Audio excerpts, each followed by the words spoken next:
5 Live Formula One. A Max Verstappen domination at the US Grand Prix as he closes the gap to Piastri to just 40 points. Lando Norris finishing P2 closes the gap to his teammate to 14 points.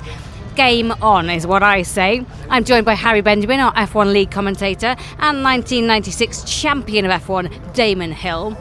Not the most interesting of races, but the repercussions are fascinating, Harry. Oh, we're not going back to consequences of repercussions, are we? My favourite word of the whole weekend. No, look, it's not a race that I think we'll remember for a long old time in Formula One, but it's a really, really intriguing race, this one, and you have to say, an absolute masterclass of a weekend from Max Verstappen. Hasn't put a foot wrong all weekend long, and there are now questions being asked internally, I'm sure, with McLaren and the pace difference that they seem to now lack behind Red Bull, particularly for the championship leader Oscar Piastri. Well, they were a little bit quicker than a Ferrari at least, which is encouraging, but I think Ferrari are more encouraged that they seem to have found a little bit of pace, so they're in the mix there. I don't know what happened to Mercedes. They didn't feature this weekend. They qualified reasonably well, but not like they'd had done in the previous race, their surprise Singapore success, but they were in the picture. But you'd have to say, Max Verstappen, will he remember this Grand Prix? I mean, he's won a lot now. He's beaten all the records again. He's ticking them off as he goes. He's won more US Grand Prix than anyone else, and 7 victories now in the United States. And is it 5 times here? 4. It was 4 times here in this circuit. And basically, the sprint, it was gifted no competition from McLaren. They dropped out. So there was a hefty chunk of points. And then they weren't... Okay, Lando was second, but Oscar was further down where in the championship position. So Max has been given a massive dose of points in this one event. That's the sprint and the Grand Prix. Will he remember it as his greatest Grand Prix victory? I don't know, but I mean, he's very happy right now.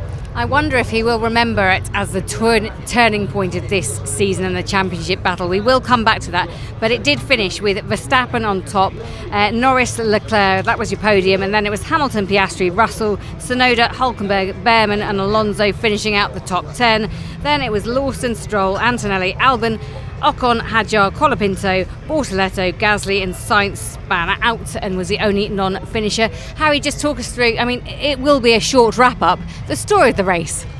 Max Verstappen won the race from pole position. Done. Charles Leclerc, admirable job this weekend in the Grand Prix. Great start, started on the soft tyre when others around him were all on the medium. And he managed to make that extra bit of grip at the start work for him, and he got in between Verstappen and Lando Norris, and Norris was just unable to get past him for a long old time, and everyone extending their stints, but particularly impressive for Charles Leclerc to do that on the soft tyre, eventually coming into the pits, and that released Lando Norris eventually going up into that second spot, and then Charles Leclerc sort of ended up on the alternate strategy to everybody else once they moved on to the soft, and it became a one-stop strategy. So Pirelli, in their endeavour to make this a 2-stop race with the step-in compounds, no one really wanted to use the hard tyre, so everyone just eked out on the medium, held their line, held their nerve until they swapped to the soft tyre. And that was ultimately how it ended up, with Norris managing to get past Charles Leclerc in the closing stages. Had to fight for it. We saw the effects of dirty air and traffic and the tyres overheating. It wasn't an easy move for Norris to make. It took him a few laps, but he eventually did it. But no one had an answer for Max Verstappen. It was just away and well. Yeah, very comfortable with his car. Just seemed to be he had the pace and he had the ability to look after his tyres well enough. I mean, it's fair to say that Lando was stuck behind the Ferrari. What he would have done if he'd not been jumped at the start by Leclerc on the soft tyres, if he got a clean run, he would have, I think, put a lot of pressure on Max. Do you think? I think so. I think McLaren was sort of heading into the unknown. In fact, everyone was heading into the unknown this weekend because it's a sprint weekend. So we only had one practice session, so there really wasn't that much data for anybody to go off. The wind changed dramatically today compared to yesterday, so that had an impact as well. And the temperatures are so high here. We've got to remember, heat hazard was declared, of course. Everybody was wearing their cooling vests, or at least had the equipment to do so. So I think that all had an impact. We won't know is the answer. McLaren is still quick, let's make no bones about it, but they have had a performance loss over the last few races, and Red Bull have been on the up. Red Bull have had a fast car since the start, but they lost their way in the middle of the season. They brought that new floor upgrade in the middle when almost in an attempt to just confirm Max Verstappen was going to stay with them. Look, we can improve the car, you can still fight, and they have brought him back into contention for this title. And I think, the stat that everyone is going around with now is, 4 races ago, Max Verstappen was 104 points behind the championship leader.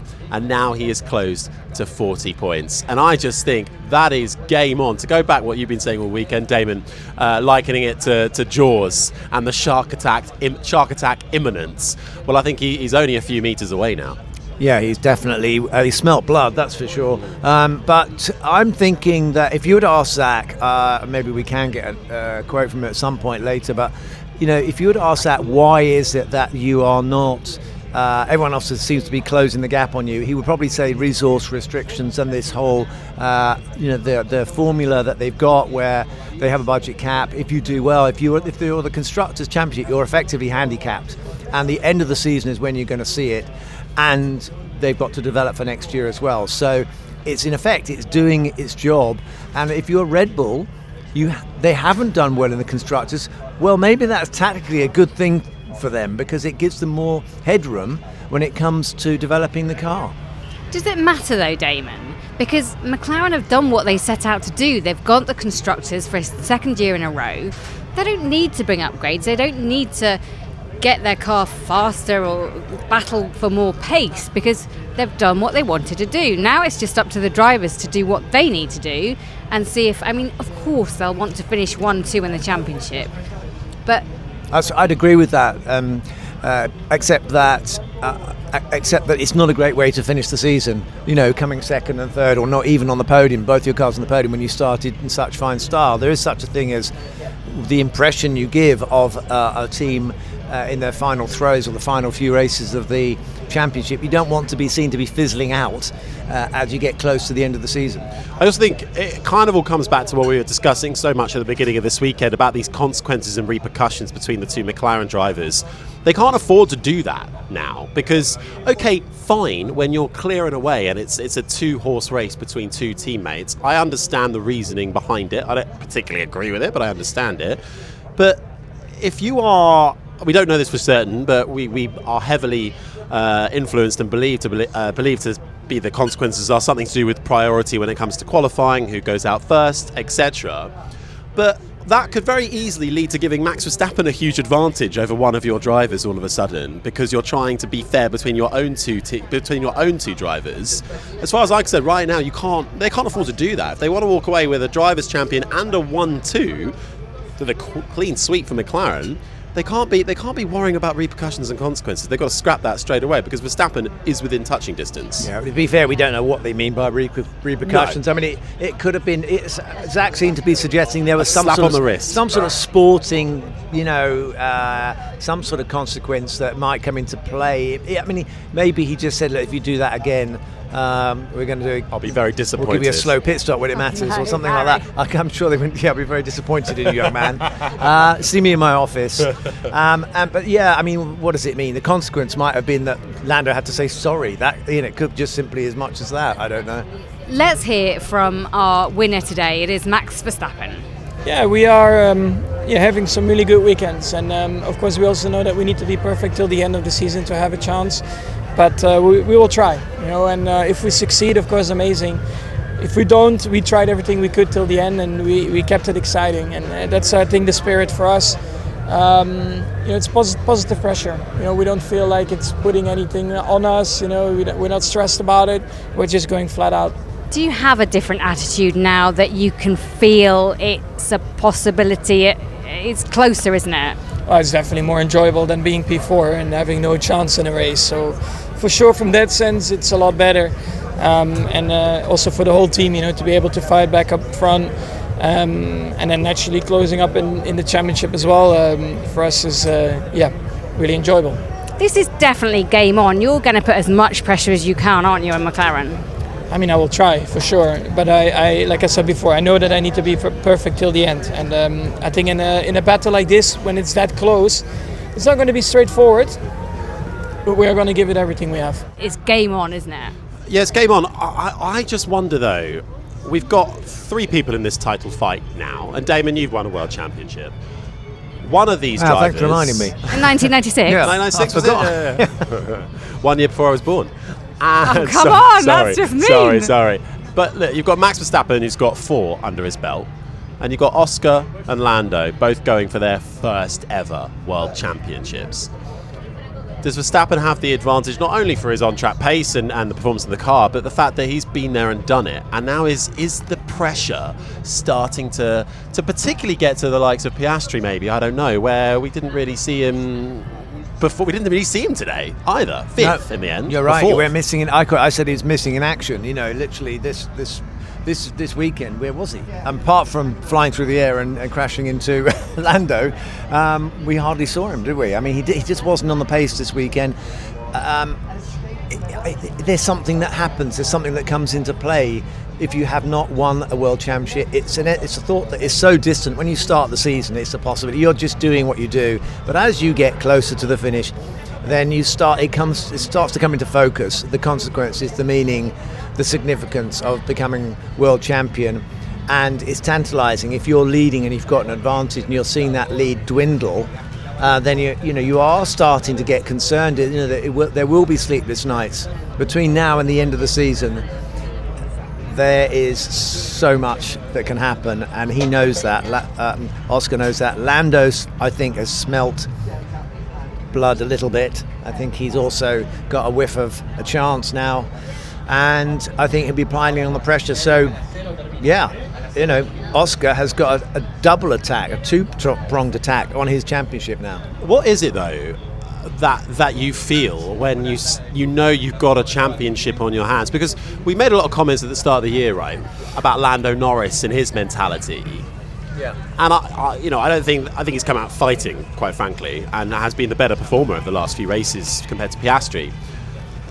When you are a driver in that position, what are you feeling? You just starting to feel a bit of head fog? Is everything you do when you come into a meeting room and how you enter it and who you're talking to playing a role in every little intricacy of your life? Yeah. What's changing when you're starting to feel like you've got this title at your fingertips?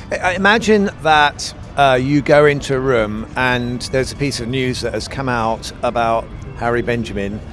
Okay, and you know that everyone knows, and you go into the room, but nobody wants to talk about it. It's hanging. It is the elephant in the room thing, So Oscar knows what everyone else knows. He doesn't want to talk about it. Nobody else in the team would want to directly confront him about it. They won't want to say, "So what are you going to do?" Because it looks like you're a little bit shaky. No one's going. Obviously, Mark Webber is his confidant and his manager.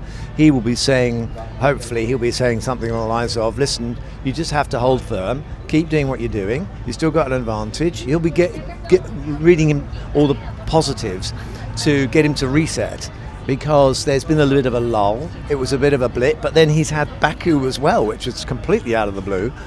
So things are happening that are new to Oscar, and he needs to reset and have confidence, refine that confidence, because I think Lando's virtually taken the view, well, I've got nothing to lose, so I can do what I like. And he's free of the burden, because it's already looks as if Oscar's got the championship in the bag. So why would Lando care about what he does in a Grand Prix? He's free to do what he likes. And that is it's easier to come from behind, in a sense, than it is to hang on to a lead, which Oscar has done all season long. Do you think that Max will win this season? I think it's a possibility, because I think that we've seen dropouts, big dropouts from McLaren, out of the blue, completely unexpected dropouts that have been very damaging to their lead in the Drivers' Championships. So, How is that fence you're sitting on? How's the fence sitting? How is that fence you're sitting on? Well, I'm okay. Do you want me to sit here, Harry, and say I know who's going to win? Because I don't. I'm literally saying the picture is developing. The picture is changing all the time, but there is a trend, and it's a familiar trend. This is very similar to where we were with Lewis in 21, and Max hadn't won a title, but he was closing all the time, and he eventually picked him on the line, literally. So Max is relentless. He's totally committed. He's totally absorbed in what he does. He knows what he's doing. He knows the team. They know him. He's got a car he likes. He's got a car he can win with again. Don't forget, he's had a bit of a lull. He had a few races this season not been great for him. Mostly. So he's back on the winning ways. He's enjoying himself. Why can't he just put on as much pressure as he wants? He's free to do what he likes. Max Verstappen with nothing to lose is a very, very troublesome person to have chasing you down for a championship. I think Max Verstappen will win the title. I think he's got it in him to do it, no question whatsoever. And I think it will go his way. If the current form, we've got 5 races left to go. Yeah, I think the sprints though. We've got 2 more sprints. So you're taking 5. You're including. There's 5 Grand Prix. There's 5 Grand Prix, 2 sprints. 2 sprints left to go. Yeah. I think Verstappen has got the car underneath him. Yeah. That he will be able to challenge for the win at the majority of the remaining circuits. Let's not forget, McLaren hit the off switch for their upgrades for this year quite a while ago. All focused on 2026 now. So I think he's got it. Yeah, because you would not bet against Max if he has to produce 100% perfect record or result. You wouldn't bet against him producing it. Let's hear from our second place man, the person who is 14 points behind his teammate Oscar Piastri. It is Lando Norris. Enjoyable. I obviously would have liked to have challenged Max, but considering I could barely get past the Ferrari, who wasn't as quick as Max, then I doubt I ever would have been able to get past anyway. How cautious did you have to be, though, out there, thinking of the championship and not just the win here? I didn't. Not at all? No. Doesn't change anything. Well, that's a good thing. I don't want to get taken out no matter what. But no, after turn 1, I did everything I could to try win, but not enough today. And the gap now to Oscar is 14 points, the gap behind you. And Max is, had a good haul this weekend. There's no doubt this is going to be a tense final 5 races, isn't it? How do you pay it? Well, it's just 3 people battling for a championship. Max is doing a very good job. Can't fault him. Their car's been very strong, and he's maximising that like he always does. So it's what else to expect really. It's going to be a tough battle. I expect there'll be some races I'm hoping where we're just a little bit better and probably somewhere they're quicker, like they have been for a good amount of races, recently. So we'll see what we can do. Lando Norris has been on a real journey this year, and I think it's one that will really he'll remember for a long time, regardless of what happens at the end, because I think it's quite a defining year for Lando Norris and his kind of career as a Formula One driver as well. But let's also remember that I think both McLaren drivers have been a little bit possibly struggling with the McLaren this weekend, particularly to do with that front end. Watching Oscar Piastri sometimes and Norris, there were a few times where they just missed a few apexes. We've got a couple of rival podcasters coming our way at the moment, Tom Clarkson and James Hinchcliffe. Like Anchorman all over again. Queuing up for Christian Huberger behind Beyond us. the Grid. So if you think back to Canada, I think it was, and Oscar Piastri tried out a bit of an upgrade on the front suspension in order to give that McLaren a little bit more bites when it comes to turning in. He didn't really want it, didn't feel like he needed it. Lando Norris took it because Norris was struggling with the front end and turning in and just feeling that confidence, and I think that's something they've been struggling with here this weekend. Perhaps that small weakness in the McLaren car overall has just reared its head slightly this weekend, and that might explain why Piastri has been behind Norris. Norris has just been a little bit more confident with that front suspension and the turn in compared to Oscar Piastri, and now that the margins are even tighter than they were at the start of the year, he's become more exposed as a result. I remember when I was a young driver aspiring to be in Formula One. I'd listened to the reports of the people like Nigel Roebuck writing about Alain Prost having a perfect weekend and the car was perfect, everything was perfect because I won. When you're winning, and everything's perfect, and everyone else has got a car that they can't drive. And so my point is, McLaren they've had a luxurious advantage at the start of the season.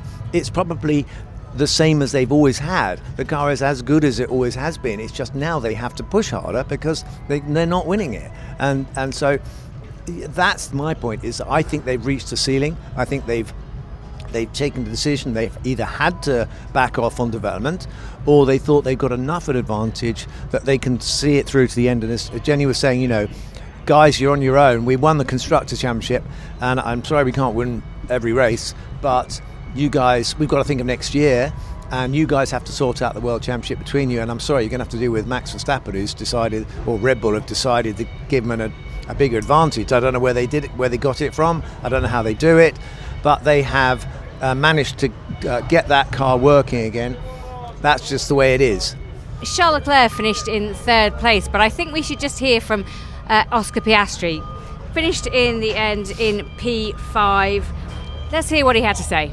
Oscar, obviously a very tough session out there. It's been a tough weekend, and if you look back at the last few races, not the way you'd have hoped for them to go for the last 3 or 4 races. Andrea's saying the pace is gone, you need to work out where. Do you have any idea? Not necessarily at the moment. I think this weekend has been very different to other weekends. I think the last few weekends previous to here haven't been too bad. I think Baku was a bit of a struggle for the team.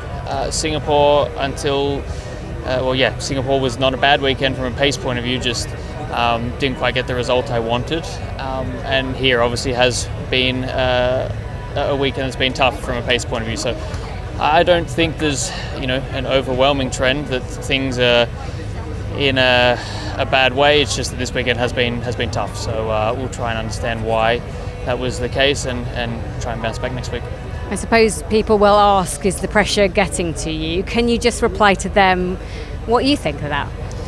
No, I don't think so. The pressure's been there the whole year. I think this weekend, in qualifying and the race, I didn't really feel like I made any mistakes. It just wasn't very fast. So,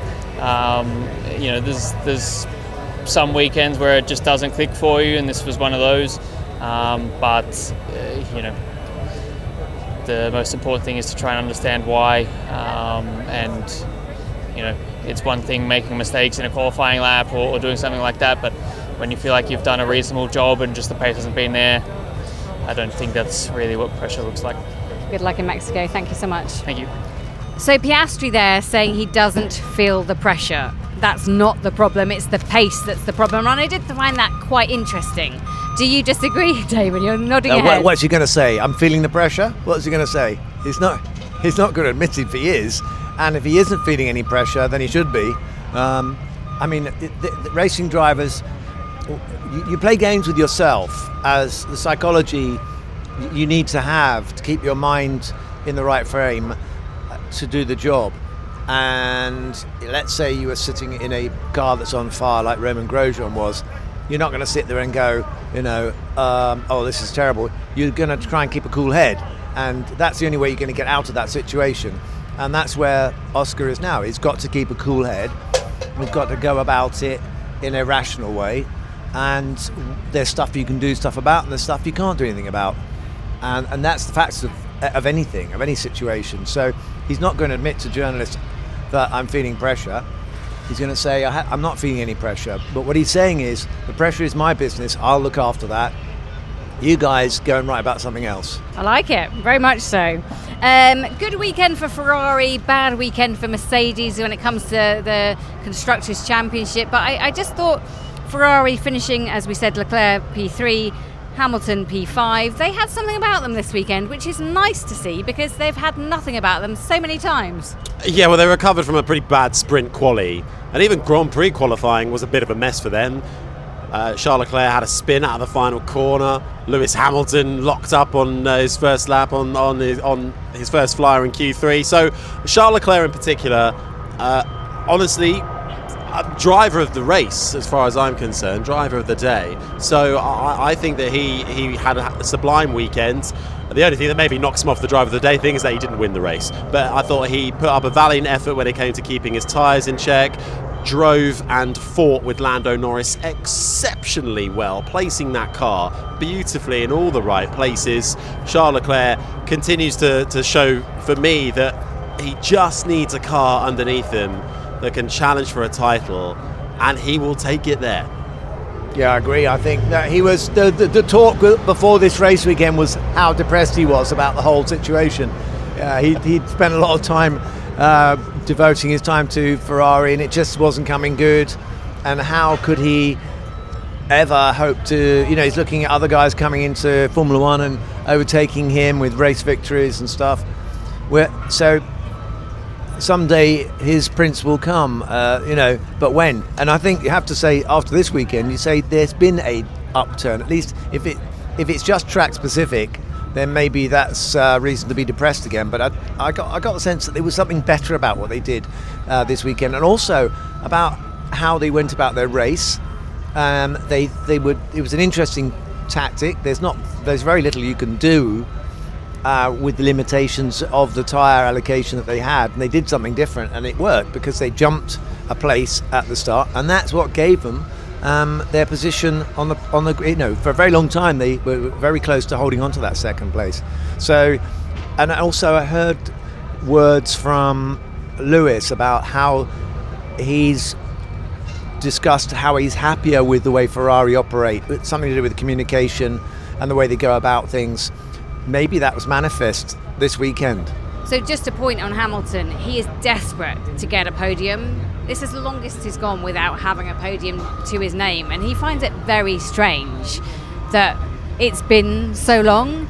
It wasn't this weekend, but he has to take hope from this weekend and think there is a podium out there and I will get it.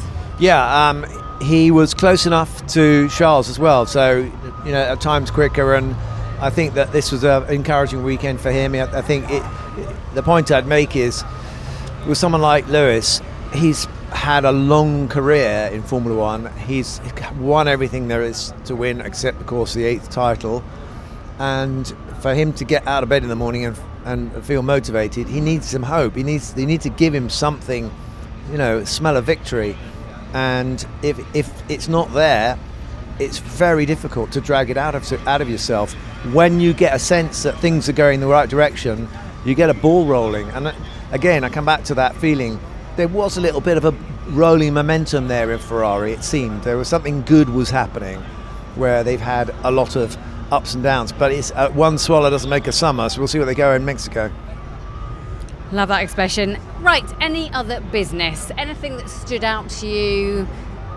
What are you thinking? I was thinking Ollie Behrman. I thought he had a great race. I think they came here with the American team. They got an upgrade. The car seemed to work. He did a good job. But, he was hanging on to the back of the pack there. For them, for a team that's regarded as being one of the minnows, I thought they did a great job. And he's very much being Ocon in the shade, I think, this season as well. I think Behrman actually will be frustrated. I think he thought 8th or 7th place was there, but of course he had that tangle with Yuki Tsunoda, which he was not very happy about. Should have been there. I mean, he was facing... it was just a bit of a mess from Tsunoda, I think, and Tsunoda ended up finishing ahead of him, which didn't seem quite right. No, but I don't think anything's coming of that. So Tsunoda ended up in 7th, although Red Bull are under some sort of investigation for a sporting infringement. It's not to do with that, it's something else. So we'll have to keep you abreast on that, and you can check the BBC Sport website. My other shout out goes to Nico Hülkenberg, P8, first points since the podium. Unbelievable. Makes you think what he could have achieved in the sprint, having started from 4th before he got clobbered into. I know, that's a real tragedy, isn't it? I mean, what a great result though, 4th in the sprint qualifying. So the old dog, he's still got the opportunity. He's still showing that what would happen if you put him in a front-running car? He was like... Second Red Bull seat? Yeah, I mean, why not? Why not? I mean, if I was running that 15 team, years in the making. I'd go, let's give him a go. Come on. I think he gets on well with Max as well, doesn't he? I think they get on very well, actually. So it's not the worst decision in the world. Let's go and speak to him now and start managing his career. Deal. It might be a bit late in the day, but you take 10% and I'll take the other 10, so total 20%, and we get Hulkenberg. I don't think he'll give us any percent. Don't worry. He's quite happy with what he's got. Hero of the race, Damon Hill, call it. Oh gosh, hero of the race. I think Charles is probably maybe. Yeah, he put up a valiant defence of his position. It was some clever racing. Got the jump at the start. Yeah, why not? I agree. I'm going to go with Charles Leclerc, hero of the race. It's a clean sweep. Woohoo! It doesn't happen very often, but not to take anything away from Max, it was an absolute masterclass. But yeah, but no, that's why we domination. changed It's it. the awful thing. What can you do when you're so far ahead of I know. everyone? That's why I think now it's called hero of the Nobody race. I think notices. it sort of implies, the other. You can take into account other factors and the fact that he's really hauling that Ferrari up there. So Colapinto, move of the race. He was the hero of the last 5 laps. That was probably the best move one of the best moves of the race we saw. And also Colapinto disobeying Gasly. team orders. And I love it. Go on, Colapinto. Yeah, that's more like when it. your career is hanging in the balance quite precariously, ignoring team orders, I go, I'm all up for that. Just do it. Yeah, it's a slight indictment of the race that I won't say the B word, but in the last sort of 5 laps when they were showing the fight for 17th, 18th and 19th place, just kind of shows you what we were dealing with. I here. agree. They were looking for anything they could find, any kind of solace. But look, Formula One does this. It goes up and down. Sometimes we have a great round. Same in football. Sometimes you can get a very boring match. But I would still say this wasn't boring. For me, it was consequential. This weekend was consequential for the championship. It set us up nicely for what's to come. It's closed the gaps, and let's be honest, we don't want a foregone conclusion, and now we haven't got one. Word of the weekend, obviously, consequences. Hope you've enjoyed this podcast. Thank you, Damon, Harry, the team. Consequences next weekend again, because it is fast and furious at this point in time. On to Mexico, preview show on Thursday. Join us for the whole weekend across the BBC. This has been an IMG production for BBC Radio 5 Live.